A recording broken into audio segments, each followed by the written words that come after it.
আমাদের ছোট हाँ করে दोस्तों, করে तो ফাইনালি चलिए आज দেখো मैं आप হাতগুলো लोगों को তৈরি दिखाने হয়ে की গেল। কি कोशिश कर করে रहा हूँ তৈরি देखिए করলাম किस সবগুলো तरीके দেখাচ্ছি से তোমাদের। তো আমাদের माँ ঠাকুরের दुर्गा ভেতরে की যেহেতু मूर्ति কোনো को किस কাঠামো प्रकार নেই, से তার জন্য बनाई এই जाती है হাতগুলোর दोस्तों, ভেতরে কিছু একটা वो आज সাপোর্ট मैं দিতে आपको হবে। তার জন্য दिखाने একটা की চিকন कोशिश कर তার रहा নিয়ে हूँ সেই देखिए তারগুলো किस সমানভাবে तरीके से। কেটে নিলাম।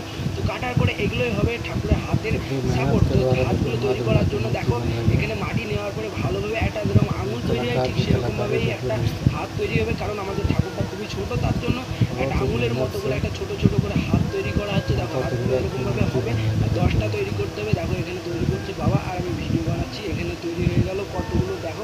তারপর এই ঠাকুরের হাত তৈরি করার জন্য এই দেখো দেখো হালকা করে ভাঁজ করে নিল। ভাঁজ করার পরে যেরকম একটা ছোট্ট ঠাকুরের হাত তৈরি হবে সেরকম তৈরি করছে। একদিকে বেঁকানো হালকা করে। তো বেঁকানোটার কারণ হচ্ছে মা দুর্গা তো ত্রিশূল ধরে থাকবে, তার জন্য বেঁকানো বেঁকানো করছে। তোমরা দেখলেই বুঝতে পারবে। দেখো ভালোভাবে আগে হাতটা তৈরি করে নিল। কে কে হাত তৈরি করতে পারে বা ঠাকুর তৈরি করতে পারো সেগুলো কমেন্টে জানিয়ে দাও। তো এখানে দেখো ভালোভাবে আগে সেই তার